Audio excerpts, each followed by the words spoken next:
how to download GTA 5 in laptop or PC.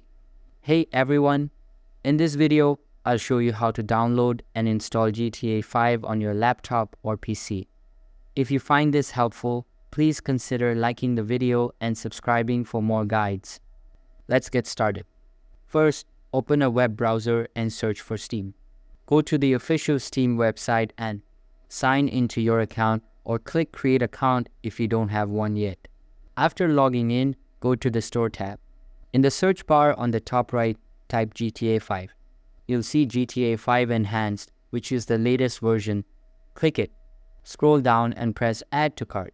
Continue to checkout, choose your payment method, and complete your purchase. After you buy it, go to your library at the top. Find GTA V Enhanced, click Install, and confirm by pressing Install again. Agree to the terms and wait for the download to finish.